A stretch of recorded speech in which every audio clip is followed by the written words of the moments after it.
Hey everybody, it's Monday and it's barely Monday here. Got about an hour left of Monday, but I haven't been able to get to this video till now. And yes, my hair does really have pink highlights in it. That's not your computer wigging out, so don't forget. Alright, anyway, the topic today is reclaiming your body when you have had abuse issues, whether they be physical or mental or even emotional abuse issues can cause us to feel like, especially if they're related to maybe people degrading our body verbally, it can feel like you don't own your body. And that's a big thing, I think, with eating disorders, because you're trying to reclaim your body. And I can really relate to this. When I was dealing with my abuse issues, part of the problem with my eating disorder was that either I felt like it was almost like I had fat on my body and it was protecting me, and even when I wasn't in periods when I wasn't extremely disordered, I wasn't binging, I wasn't doing terrible eating disorder behaviors, because I kind of cycled, I couldn't seem to maintain a normal weight. So I could either lose weight by being very distorted, or I would gain weight, and it didn't seem to matter what I did, what I ate. I would be overweight, or I would be at a normal weight, but I'd be restricting or exercising or purging. And it wasn't until I started or really dealt with those issues that I was able to maintain a normal weight in a normal way. So really, my diet isn't really much different than it was before. I mean, when I was distorted, yeah, it was different, but in periods when I wasn't really distorted, my diet's really not that much different, but I am not gaining weight, and I'm not severely, I'm not over 200 pounds like I was. And I think it's because I'm comfortable now that my weight is not related to my abuse. And so I just, this was how I equated abuse. Abuse meant the fat on my body. So either the fat was protecting me from the abuse, or I associated the fat with the abuse literally, that it disgusted me so much that I felt like I couldn't own myself unless I got all of the fat off my body. I mean, that's the distortions that were going through my head. And the problem with that is, number one, there's no way you're ever going to get all the fat off your body. And number two, it was an association that wasn't correct. So I was transferring that guilt, that shame onto my body and taking responsibility for it. So some of the things that helped me to stop doing that was to, I actually did something,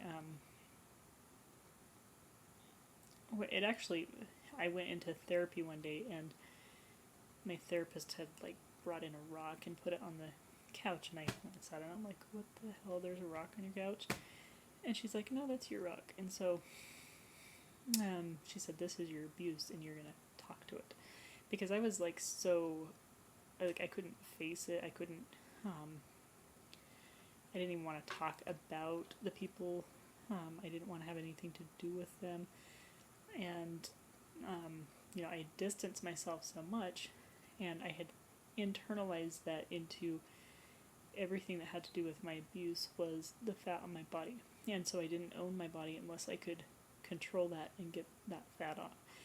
And so when I would lose weight, or I was able to restrict, then in some way it was trying to reclaim my body in a dysfunctional way. So I had to learn how to change that, and externalize that, because part of the problem is we internalize all that and we associate the things, and it gets really twisted. And so we have to start putting it back outside of ourselves. And that one experience was kind of painful, but what I ended up doing after that, it kind of sat in my head enough that it made me I could associate with that, and it was something that I could say, okay, when I'm having these feelings or thoughts of hatred about the abuse that I'm internalized to my body, I'm going to think of that rock and I'm going to put all that onto that rock. And it actually led me to, I went and got smaller rocks and I started painting them. And it took me months and months. But every time I would go into therapy, I would talk too, but a lot of weeks, and I didn't do it every week, and it depends on what I felt like, but I would paint these rocks.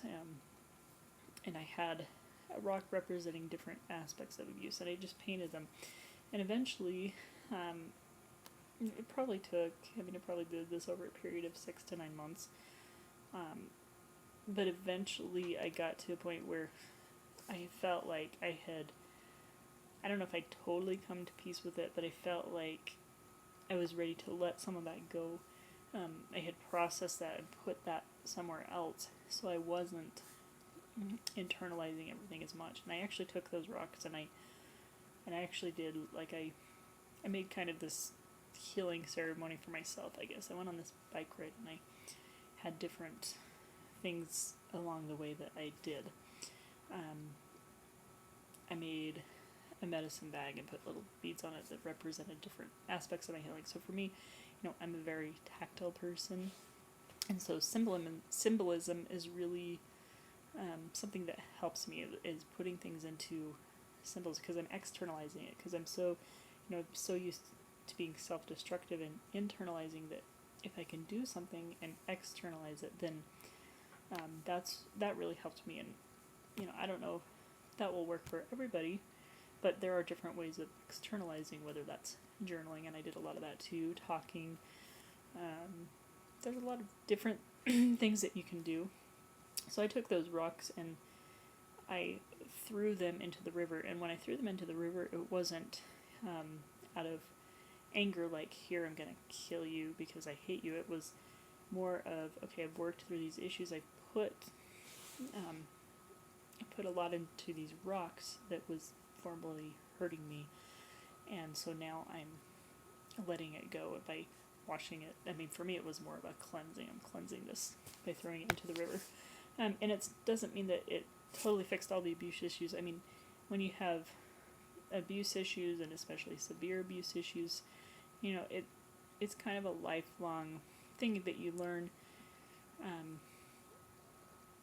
I don't think you can expect that you're going to heal and be healed and never have it affect you again, because it's, you never know what's going to come later on. You might have something that triggers you, but what's important is that you develop the coping skills, and so that when those feelings come back or that you're triggered, that you're able to get to a place where you can remind yourself that you're safe, that it's not your fault, and that you have the skills to sit with those feelings and know that it's not going to kill you, it's not uncomfortable, but that you can process through them in a safe way without becoming destructive. So that was what really helped me. The other things that helped me is I found things that empowered me. For me, boxing was great because I could, I do boxing and it's empowering to me. It's a really good workout and strength training, and I could take out, if I was angry, I could take out aggression, and it's become something really fun for me. But it's not going to be everybody's thing. So there might be things like artwork, different hobbies. Mine is running. I like running, but I like to physically express myself in a lot of ways. But I also write a lot. I'm a big writer. I went back to school. Going back to school was one thing that I had to work through a lot to get through that. I'm in a social work program now.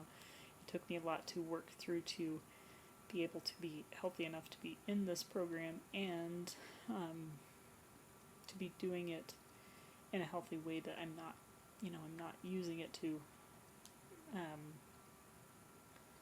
completely for me. I'm doing it to give back to the community, is for me, but I'm in a more healthy mindset.